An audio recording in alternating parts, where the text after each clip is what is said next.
Welcome to A Better HR Business, the podcast that looks at how HR consultants and HR tech firms grow their businesses and how they help their employers to get the best out of their people. Remember, for show notes and downloads, go to www.getmorehrclients.com/podcast. That's getmorehrclients.com/podcast. Okay, let's get started. Hello, welcome back. Thanks for joining me. I'm really looking forward to today's chat with Hishem Azzouz. Hishem is the founder of Recruitment Mentors, which is an amazing community of recruitment consultants and a platform for their learning and development.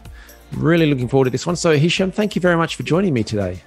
No, thank you for having me, Ben. And obviously, I was meant to do this a while back, so I'm glad that we're making it happen now. Absolutely. So for listeners, whereabouts are you based in this world? So I moved to London 3 years ago. I originally born in a place called Eastbourne, which is near Brighton. Ah, lovely. And yeah, moved to London 3 years ago. And yeah, it's been an interesting ride with COVID. But last few weeks have really reminded me why I love living in London. But that was definitely a question when I was paying a premium and doing the same thing every day. Yeah, the same four walls. Yeah, London is an amazing city. There's no doubt about it. So yeah, let's get into it. Do you want to give us a quick snapshot of you and then what led you to forming Recruitment Mentors? Yeah, sure. So the short story is I basically had no idea what I wanted to do career-wise until I found myself basically abroad working on my own, and the only job that I could get was selling tickets to a bar crawl, and the only way I would make money is through commission. Wow. So people would pay me 10 euros and then have to pay 15 euros on the night. So before then I had no idea what I wanted to do. Ended up there, got into sales. I was terrible at it at first, absolutely scared to death of stopping people, walking in the streets, interrupting people sunbathing to talk to them about what they should be doing with their evening plans. But ended up enjoying it, ended up sort of getting quite good at it. And then when I came back, I decided that I wanted to sort of embark on a career in sales. Ended up in insurance. And then I ended up in insurance recruitment. Mm-hmm. So I joined the recruitment industry because sort of my experience of sales in the professional world was very transactional. I used to sell car insurance to convicted drivers. So people that had been caught drink driving or sort of driving without insurance. And the good thing about that is it's a pretty hefty premium. So the commission was pretty good. But basically, if I didn't sort of close that person in that call, then there's a good chance that we weren't doing business together. So I got good at that sort of transactional element, trying to build rapport, build trust in that short period of time. But when one of my friends then went into recruitment, who I met in the insurance world, and he told me that obviously all the positive things, you earned a lot of money, be able to go to Ibiza, buy Rolex, the classic recruitment spiel. Yeah. What I did like about it was the fact that I could build on my sales skills, which is why I wanted to get into the industry, because from what I understood about it, it was more consultative, it was a longer sales cycle, it was bigger deal values, and they were the things that I didn't currently have. So entered the world of recruitment. I went from being sort of top of the leaderboard in my sort of insurance sales environment to bottom of the pack at this business, and I had a really difficult first year. I joined a small business. There was 8 of us. I sat directly next to the owner of the business, and I learned everything from the people around me, right, as you do in small growing businesses. And I was really hungry to learn. For me, I was already big into my self-development. That was really natural to me to try and sort of learn from other people that have trodden on the path. And it was really natural for me to look outside of our 4 walls to see who I could learn from. But that wasn't sort of commonplace, because the typical mindset of recruiters can be, I feel like this is changing. Mm-hmm. But I entered the recruitment world in 2016. It was, why would you even look at your competitors and do all that? Like, you just need to focus on yourself. Mm-hmm. They're rubbish and all these types of things, right? So had a really difficult first year, found it really hard. And I had a good chat with my boss going into my second year. And he said to me, look, Hishem, I've seen a lot of recruiters in my time. You've got the work ethic. You're putting in the volume of activity. Recruitment's a long game. Keep doing what you're doing and it will pay off. And I believed him, so I continued to do that. But I sort of decided to look at what else I could do. And that's where I started basically doubling down on my LinkedIn brand, because that was an area which I feel like I could improve. No, before that, I never used LinkedIn really. I thought you just use LinkedIn to get a new job, basically. Yeah. So I didn't make a single placement when I was in recruitment with LinkedIn in my first year. So that was an area that I felt like I could really improve. And when I looked at my competitors and how they were utilizing LinkedIn, that was a sort of real light bulb moment, really, because they were using it the exact same way I was, which was just to use it as a job board and just to sort of shout at people and say, we've got these live jobs. And having that whole year of context in that first year, I now knew that didn't make the money because no one in my four walls made a single placement by doing one of these job postings on LinkedIn. So for me, I was like, hang on a minute, these people have been doing it 5+ years, 10 years, and that's how they're using LinkedIn. Surely I can use it in a better way. So I made the decision, which was, I'm not going to use LinkedIn just to talk about live jobs anymore. And I went on this whole journey really of getting really comfortable in sharing my opinion online. And during that process, I decided to start a blog called the Recruitment Rollercoaster. And the simple sort of purpose behind that was if I can sort of share my journey that could help other recruiters understand the trials and tribulations that they're going through, they're not alone. And also to paint a real picture of working in the recruitment industry. So if people were to read my blog, they can make a better decision if recruitment's right for them or not, which could hopefully impact the high turnover we have in the recruitment industry.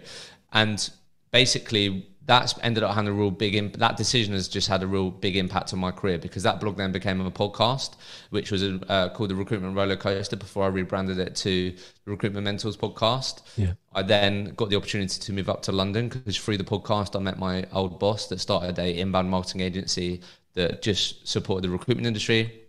I moved to London, joined them. I continued to build my brand online, continued to build up the podcast, and then I decided to start my own personal branding business where I worked with recruiters, either one-on-one or groups of recruiters, in successfully helping them sort of build their personal brand so they can reach more people they can help and make more money. Continue to build the podcast even more. And basically the idea for Recruitment Mentors and sort of where that whole piece came from was there was just a real appetite from recruiters that wanted to learn. Because they listened to the podcast and I would get messages and these types of things. And a lot of the things and where I've ended up is just, if I'm honest, just been a lot of gut instinct. But over the last sort of nearly 3 years now, I've been dedicated to, I guess, like trying to give as much value as possible to the recruitment industry. And that's where it's been building. But that's a sort of long stroke short story as to where I ended up going into Recruitment Mentors. I can go into that, but that's a sort of short story that ended up getting towards Recruitment Mentors. That is fascinating. I love that. Can I take it back one step? You were selling tickets to bar crawls or pub crawls, whatever you want to call them, and you were selling insurance to convicted people. These are tough gigs. And for people who have left the corporate world, this is the thing that pops up. You know, when you're an employee in a large company or whatever size company it may be, as a recruiter or as an HR person, whatever it may be, you get jobs given to you. Can you please go and fill this role? Can you go and do this project? Can you fill in this report? Whatever it is. Suddenly when it's your own business, you don't have that happening. And so sales becomes hugely important. You said when you first started the pub crawl, bar crawl, ticket sales thing, that it went badly and it was really scary and all sorts. How did you leap across that barrier or leap across that gap? It was hard. It's quite hard to describe, really. I would say what helped me, it sounds common sense, but what helped me overcome it was just getting myself in the position of being uncomfortable more. Because the part that was scary was all the things that you would think before you went and approached that person or started that conversation, and how you think it would be that you'd get rejected and all these things. So it was that internal dialogue of sort of trying to change. But basically when you do it enough time, when you're in that situation enough times, then obviously you can build up some confidence. So that's the first thing. Like, you have to, unfortunately, there's no easy way about it. Like, you will fail and you will learn. It's just about that learning piece that's important, but you're going to have to put yourself in that situation of outside of your comfort zone where growth can come from and where you can learn enough times to then you can get better at it. And then when you've done it so many times, you get more comfortable in going into that space, right? But what really helped me was doing that, obviously quite a few times, failing, learning. I then sort of crafted a bit of a pitch, and where that really helps, and I did the same thing in recruitment, where that really helps is that if you've got if the initial dialogue or how you open up the conversation or how you start trying to build a relationship with a new person, you've sort of got not an exact script, but you've got something in your head that you could sort of do by memory, that you've sort of worked out has sort of resonated with people and things like that. That gives you more confidence going into that situation, because you're not having to think about all the things you're going to have to say off the cuff. So that's what really helps, is one, getting into those situations more often, and two, then crafting just a bit of a sort of core message really that I always sort of got across in those interactions that gave me more confidence, because I knew exactly what I wanted to get across. That makes sense. And they're so closely linked, aren't they? The volume helps shape the script, and vice versa. The script will help you have those conversations. I know my website is called Get More HR Clients, but really when it comes to sales and winning new clients, it's the step before that of having conversations, having sales calls, having conversations. The more of those you have, the numbers increase, both in conversion rate and the actual sheer volume. They lead to the client. So I love the fact that you talked about just getting out there, and it sounded a little bit like conquering the fear, as well as perfecting your craft and listening for the right signals and rapport and all that sort of stuff. Oh my God, it was absolutely conquering my fear. I had never done it. I was a pretty sort of confident person, but I'd never done anything like that before. And I found myself, just stopping people in the street. Like I even basically, where there was a lot of money to be made was to sneak into hotels and then door knock, basically. So we would basically sneak into a hotel and then go around knocking on everyone's door, and then we would say, hey, this is who we work for. We wanted to tell you about this. Would you be happy to invite us in, and we'll tell you more about it? And then we'd basically find me and the person that I'd be selling with, we'd find ourselves pitching to a group of maybe 6 people, 8 people, bigger people, on why they should go on this bar crawl. And it was also in a place where there was obviously a lot of drinking involved. So we'd finally find ourselves in these weird situations where people were pretty drunk and stuff like that. So it was. I wouldn't actually change it I wouldn't actually change it at all, that whole thing. But I learned a lot, and it was so scary at the beginning. Good on you. Really, really respect that. Yeah. At the end, I'll let people know where to get in touch with you and so on. But if people want to ask advice on the best bars, they can do that privately later on. So let's jump to Recruitment Mentors. What is Recruitment Mentors? Yeah, sure. So Recruitment Mentors is a subscription-based learning and development community that is exclusive to recruitment consultants, but ultimately it helps recruitment businesses accelerate their consultants.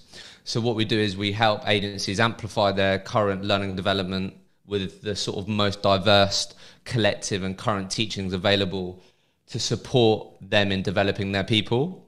So how we do that is by connecting the members of this community platform with mentors that they can learn directly from, and they can learn from them through content and through our community channels.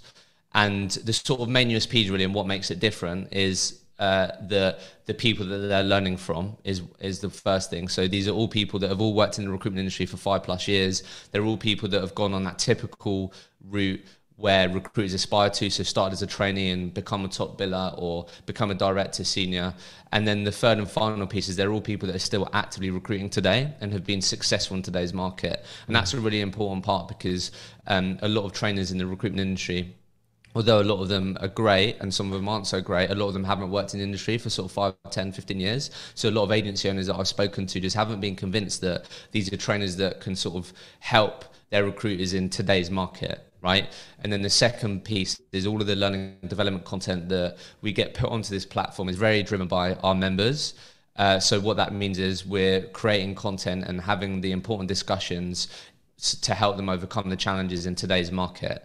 So what this hopefully could mean, and sort of our mission really, is to help recruitment consultants progress their careers without limits. So if they have access to people that they can learn from outside of their 4 walls, on-demand learning development, they can really take their own development into their own hands, then they should have the best possible chance of leveling up their performance and having a longer tenure in the recruitment career. That's great. So how did you decide what sort of topics to include and cover within the membership program? Sure. So again, it comes down to the actual members themselves, if I'm honest, because also I had really good context because of the podcast. So I've been doing the Recruitment Mentors podcast, which was formerly the Recruitment Rollercoaster podcast, as I mentioned, for been doing it for sort of 3 and a bit years now. And the whole premise of that is it's all about deconstructing how the best recruiters and best recruitment entrepreneurs have achieved what they have by deconstructing their approach to leadership, their habits, their mindset, how they've won business, and these things. So I've obviously got a really good barometer of the typical challenges that recruiters may be facing because I'm having those conversations on a daily, weekly basis. So that really sort of formulated it. And then obviously drawing on my own experience in the industry, and also I have other shareholders that have backed me to start this business that all have their own recruitment business. I wanted to get people involved in the business that could obviously support me, but I wanted the expertise, I wanted the sort of support, and these are all people that have their own recruitment businesses, so very close to the day-to-day as well. So all of that context and nuance helps us understand what we should be providing content on, or what the first iteration was. But on the ongoing basis, I'm probably spending an hour to hour and a half calling members at random each week to find out what challenge they have at the moment, where would they like to develop further, and all of this can consistently paint a picture of where we need to be sort of producing content on that can help recruiters today achieve what they want to.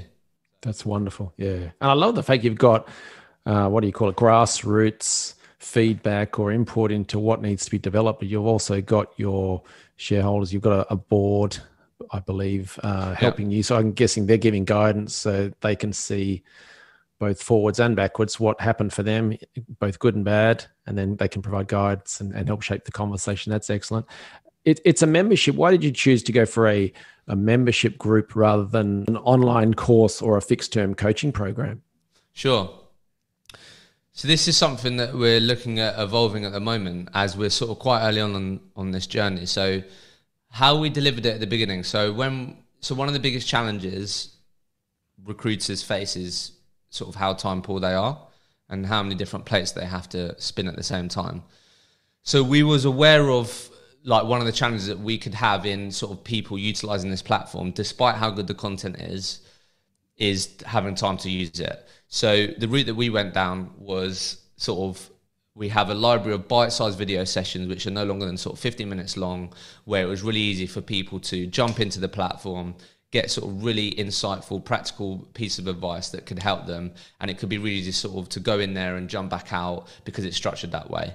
And then the other thing that we have is then our weekly live interactive sessions, where it's sort of, you can attend those and you can watch them back as well, but you can attend those and they're more sort of Q&A masterclass peer-to-peer style, rather than sort of sitting there watching someone go through a presentation.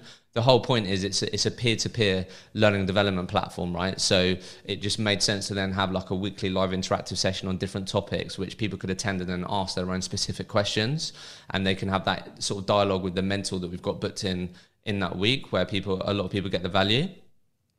So we went down with that because it made sense. But obviously, as we continue to get feedback, we're going to look to implement some courses and start doing that, because what we've realized is that actually how we can help recruiters with time is if they enroll in a course, that then means that they've committed to having, I don't know, maybe 45 minutes, an hour in their diary every Wednesday, every other week for 6 weeks to complete that course. And there's a bit of continuity there. Whereas at the moment, we've got this library of great content where they can go in there and find what's useful to them, but they're having to spend time on finding the stuff that's useful to them, doing those things. Whereas a sort of a structured course content structure could be really useful, which is what we're looking at the moment. But we're still going to make that sort of live and interactive and peer-to-peer, rather than just the typical just sit there and sort of go through these modules, because I think that's what really makes us special, is that peer-to-peer, is that sort of peer-to-peer sharing. And because that's what we're trying to create at scale. Most recruitment businesses will say their learning and development consists of sort of internal sharing, on the job, senior people sharing what's worked for them. And if we were able to create a space where we can do that at scale with some of the best recruiters across the industry, then that should really be able to help people even further. So we want to keep that peer-to-peer piece, but that's why we went down that route. And then the membership piece, putting aside the obviously benefits of having monthly recurring revenue and these types of things as a commercial part of it, is then obviously, as I'm sure you'll be aware, is like if you're someone that wants to learn, then it needs to be, you're not just going to learn things straight away. Do you get what I mean? So there needs to be a bit of time commitment here and a bit of sort of, we need to be doing it over time. Yeah. Do you get what I mean? So obviously it made sense to obviously have a monthly membership that you sign up to. And if you give us at least 90 days, we'd be confident that we can really deliver a lot of value in those 90 days, which is a sort of fair amount of time to get the most out of the platform, spend time on there. And then after that, you should be staying because you want to and you're getting the value. Question on the, I don't know, curriculum. You've got this sort of a smorgasbord approach, and perhaps over time it'll become more defined as to structured, weekly, scheduled type approach. What are your thoughts on helping people remain accountable to learning? So you've given them some information and recommendations, recommended plans, things like that. How can you help remotely coach people to be accountable to do what they said they would or do what they should do? This is a question that we're asking ourselves because we can. It's a tough one. But I think having an element of this platform where there is a sort of core structure that people can attend could really impact that, because the way that we'll structure it is you have a session, and then in between the next session there's certain activities that we're going to set you, and then in the second session, as part of this course, there's going to be plenty of time to share what you learned, what you found difficult, and that peer-to-peer piece, which what will make this unique. So that will really help. Whereas you're completely right, at the moment it's very much around sort of partnering with the right businesses that can help sort of, I guess, basically enforce what we're trying to help them with. So we've got one of our partners did a great thing where basically they had their recruiters deliver lunch and learns for their peers on the things that they learned and took away from the platform, which is a really cool way. So that's why we're really excited about partnering with agencies and businesses who can sort of, like, if we can provide the content and these types of things that can support them. A lot of these businesses have no sort of L&D function or these types of things. So there will need to be a bit of a partnership there. It is a partnership where this platform could be used to go, hey, you've now been in this platform for 4 weeks. What have you learned? What do you want to focus on? And they can actually use this as an area where they can say, hey, in our last one-to-one, why don't you try and do that? So it's not just completely reliant on us, but there's definitely more that we could do. But our customers are sort of definitely actioning that as well. But it's a question that we're thinking a lot about to sort of improve the value. Sure. So it could evolve from a B2C or one-to-one product or service into also a B2B, so that agencies themselves could be using it in-house as well. Is that right? Yeah. So that's sort of where we're focusing now, really, where we're partnering with recruitment businesses who want to add this learning and development platform as a resource within their business that their teams can use in order for them to offer on-demand learning and development opportunities for their people, show that they're investing in their people, give them instantly expand their in-house expertise with some of the obviously great people outside of their four walls that they can learn from. So that's what I'm really focusing on now and where we see the future of this. But we started with B2C and sort of bottom up, but that's where we really see the place where we can have the most impact is partnering with agencies. Okay. And you've mentioned P2P, peer-to-peer a couple of times, which is a wonderful way of encouraging learning, locking in learning, and absolutely getting someone to teach what they've just learned is one of the best ways to lock in learning. I completely agree. Is there any downside or risk or fears on the part of participants or members that they're in a group and sharing ideas with potential competitors? Yeah, absolutely. But I think that's the mindset that's changing. If we're all there to learn, then that should be okay. Do you get what I mean? Like, people aren't sort of sharing their sort of, I guess, secrets and these types of things. Like, businesses are more than happy to put their people in a room full of their competitors if they're all there to become better leaders and spend time on their development and learn, because that's the context of the room and what they're there to do. Do you get what I mean? And that's the context of this platform. Like, this platform is for you if you want to become the best possible recruiter you can be. So we're all there to learn and grow, right? So that's the important part, because if people don't feel like it's a safe environment to learn and grow, then it completely breaks, right? So it's a completely valid point, but it just doesn't stand. Like, it's just like there's enough business to go out there, and we're not actively going, sort of what terms have you got with this, and this is exactly how we're doing this with this customer and stuff like that. It's more about like, hey, these are the challenges that I'm having, or this is what I'm going through at the moment, this is what's working for me, what's working for you, rather than discussing certain accounts, people that they're working with.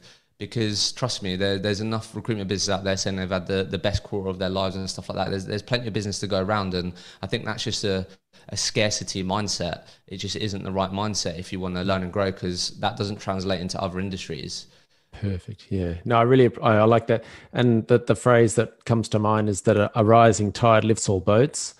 And I'll come to LinkedIn in a moment, but I've certainly seen from some of the stuff you've published on LinkedIn where you're talking about boosting the industry itself, the recruitment industry, and strengthening it. So yeah, you got people in there who are potentially competitors and maybe sharing information and stuff, but I think it's actually for benefit of all. So that's really good. If I take you back just for a moment, when you first launched the membership, as anyone who's ever hosted a party at their home knows, that there's a little lurking fear that sits in the pit of the stomach that says, what if no one shows up to the party? So when you were launching Recruitment Mentors, did you have that fear, and how did you address it? Yeah, absolutely. I had that fear for sure. So look, I think what gave me confidence, or more confidence, was a few things. This isn't something that I sort of just did overnight. So a big part of why I started this was because of the podcast, which I had been doing for well over 2.5 years. So obviously built a lot of loyal listeners, built brand, these types of things. Mm-hmm. And I'd also obviously built an audience as well. I think if you learn anything around sort of these types of things online, it's all about, you have to build an audience. So I had that, which is what gave me more confidence. I think I'd be more worried if anyone turned up if I didn't have an audience, right? So I had that, which really helped. Now, there's a few things that happened that sort of also gave me a lot of confidence. Where the sort of catalyst for this idea came from was back in the 2019, I hosted the first live event, 75 tickets available, £10 a ticket, and it sold out in 2 days. Brilliant. And obviously that whole evening, it was great. The energy was awesome, and it was full of over 70 recruiters who were all there to learn.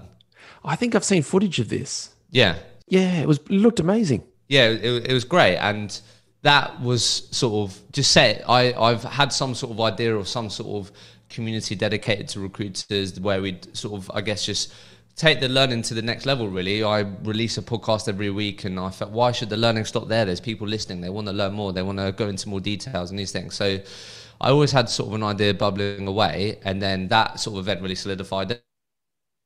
And then what furthered my confidence was I then planned the next event in March, obviously when COVID hit, so I had to cancel it. But basically we then booked a larger venue, and there was 120 tickets available, and we sold that out in a week, right? Wow. And the ticket price was £15 this time. So basically, like, there's a lot of buying signals there. There's people parting with cash to spend time of an evening in a space where they're there basically to spend time with their peers, spend time with like-minded people in the industry where we're all gathering together to learn, to grow, to share best practices. So there's a lot of buying signals there, right? And combine that with the audience piece, I felt quite confident. But of course, I still had those fears. But luckily, the way that I did it was we launched with a group of founding members. So the reason for that was we wanted to offer a discounted membership price and offer people the membership that really wanted it, so we could gather as much feedback as possible before we actually opened up the doors. And the reason why we did that was, one, we wanted feedback, but also we wanted people to jump through a couple of hoops before they obviously decided they wanted to sign up. And we managed to, our goal was to get 20, we managed to get 40, which was great. And all these people had to go through like a 2-3 step process to even get the chance to actually sign up. What was that process? So they had to apply. They then had to jump on a call with me for a video call, and then we would then decide if we think they're a good fit to invite into the community. Why didn't you just say, yeah, come on in, give me your money? Because that would mean that we're more vulnerable to not the right people joining and people joining and leaving. Nice. So a lot of the members that we have, I would say at least 80% of our founding members that joined us in November last year are still in the community. So let me pause you there, Hishem. For people listening to this, it doesn't matter what area of the industry you're in, there's a few different lessons there. One is the build an audience. That's such a key component to all of this. You don't want to launch something cold if it's a product, service, whatever it may be. Then you've got what they call in the e-commerce or the tech world, the MVP, minimal viable product, which was also indicated by those buying signals at smaller levels and things like that. And then I love the last element, the foundational members, and not just making it easy for them to join. So that way you're ensuring a higher quality of participants, better outcomes for all. So Hishem, that's brilliant. That's a real roadmap. In terms of marketing, what's working best for you now in terms of bringing in new members? So yeah, this has definitely been a challenge for sure. I think I underestimated how difficult it would be to consistently attract new members every single month on the B2C side. So this is definitely a consistent learning, and we're by no means like the finished article. Mm-hmm. So so there's a few things. So our sort of main channels, one is the podcast, continues to be a real solid way of attracting new members, particularly our B2B customers now as well, because we would reach out to customers that we would love to be customers and talk to them about coming on the podcast, and we build a relationship and we find out about the learning development they have and how important it is to them, and we end up talking about recruitment mentors at some point. There's a few things that we've done. So we've launched a newsletter. Read any sort of marketing 101. They'll tell you to have an email newsletter. And I wish I started that earlier, because obviously a huge benefit for that for anyone listening is that you're not vulnerable to any sort of algorithm platform changes, like it's yours, right? So you own the list, Yeah, so we started a newsletter called Limitless Learning, where again, every other week we're sharing practical tips, advice for recruiters who want to level up their performance. So we've things so far on 5 questions to ask on a business development call, or 5 different ways you can get in that first meeting, and these types of things. So we launched that in March, and we've got did a post about this the other day. We've got nearly 1,500 subscribers to that, which is amazing. That's fast. And then last month we launched, which will be another one of our solid channels, will then be a monthly event series. Obviously at the moment it'll be online, called Recruitment Growth Events. The first event that we did last month, we had just under 100 people sign up, and it was on sort of overcoming imposter syndrome. And the next one's going to be around cultivating resilience, and sort of is sort of resilience taught, or can it be taught, or is it sort of innate within us? So we're sort of building up solid marketing channels that should sort of hopefully feed everything. But we wanted to have a newsletter, and to have a monthly sort of like event where people can sign up and we add value there. And then we've got the podcast. So they're all contributing and helping. And then I consistently share content on LinkedIn that impacts it as well. But there's not one sort of particular thing at the moment that's sort of really driving everything. That's what we're continuing to working out. Like what are the main things that we really need to be sort of focusing on that has the best results. And so no front runner, but they all contribute. Yeah, they all contribute, and we're still working on, if being completely honest and transparent, is definitely still working on having the systems in place to measure everything, track everything, because at the moment we're very much bootstrapping this, right? So at the moment I've got a small team of freelancers that I leverage. It's mainly me that's wearing multiple hats: marketing, sales, customer success, doing all of these things, and I've got to get the business, or aiming to get the business to a certain point over the next 3 months where I can then actually start hiring for the team or spend more on actual resource, and that's going to free up, obviously my time to spend more time on things that can grow the business.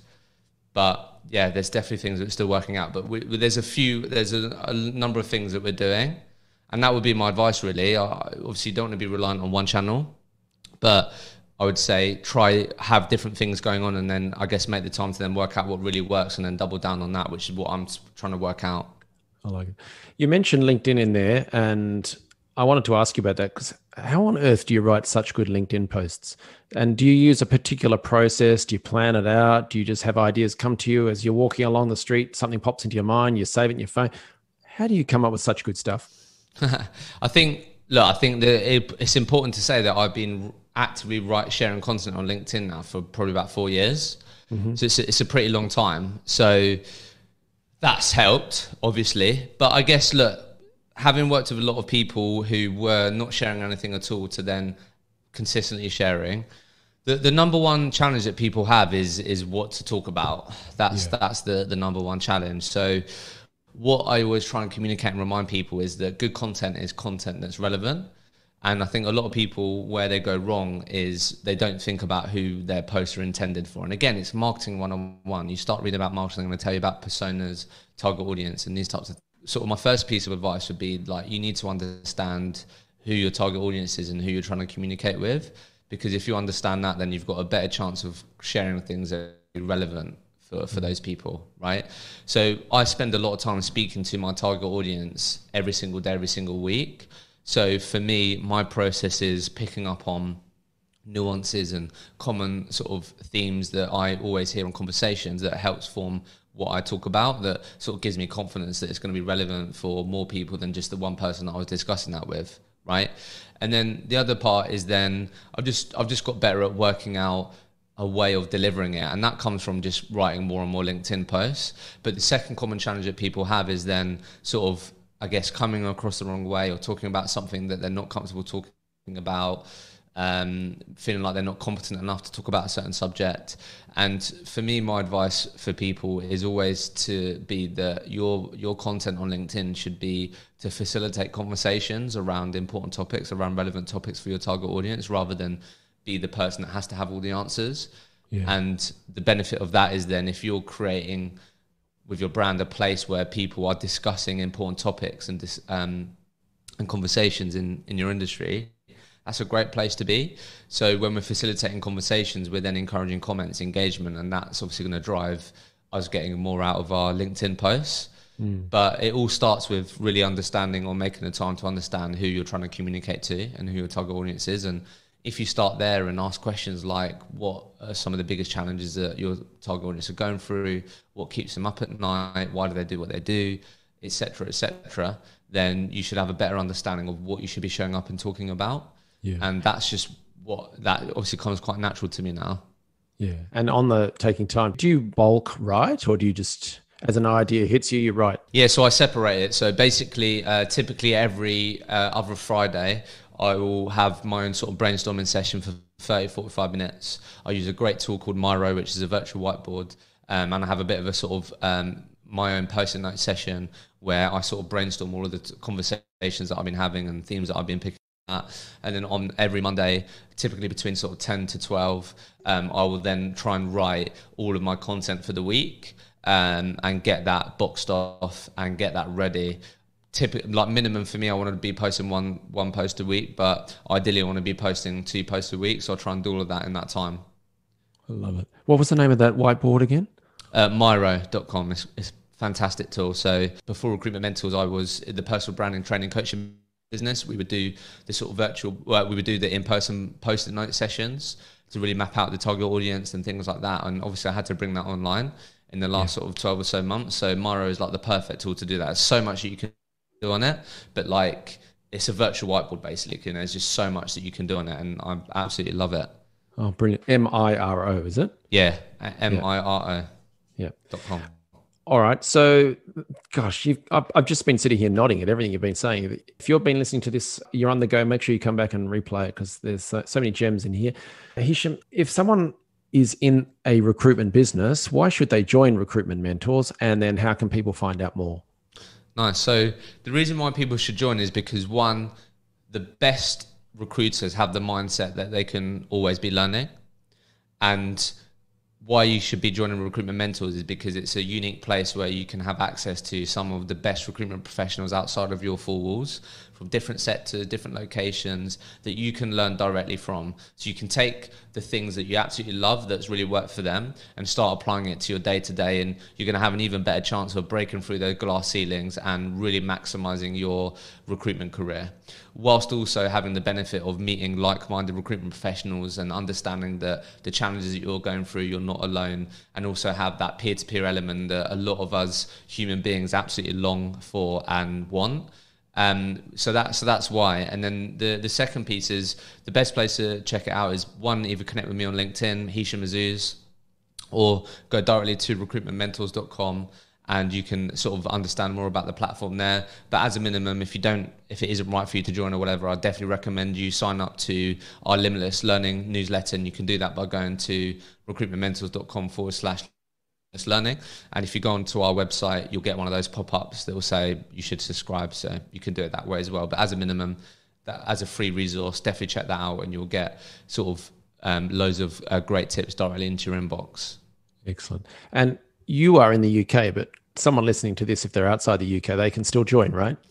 Absolutely, yeah. So being honest, most of our members are based in the UK. I'll probably say 80%, but then 20% are scattered around America, Australia, Asia. This is the great thing about it being online, remote, right? So again, we can obviously support people internationally, but definitely a lot of our members come from different locations. They're not just UK. We have mentors who have delivered content that are based in America, based in Asia, etc. So there's also that mix as well. But at the moment, it's definitely UK centric.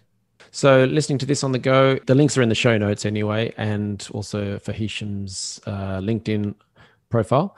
But the website again is www.recruitmentmentors.com. Hishem, thank you very much for joining me today. I've had a blast listening to this and learning so much. So thank you. Thanks a lot, Ben. Thanks for joining us today on A Better HR Business, the podcast that explores the world of HR consulting and HR tech businesses. For show notes and downloads, go to www.getmorehrclients.com/podcast. That's getmorehrclients.com/podcast. Remember to subscribe and share the show with any friends who are busy growing a HR business. Thanks, and see you next time.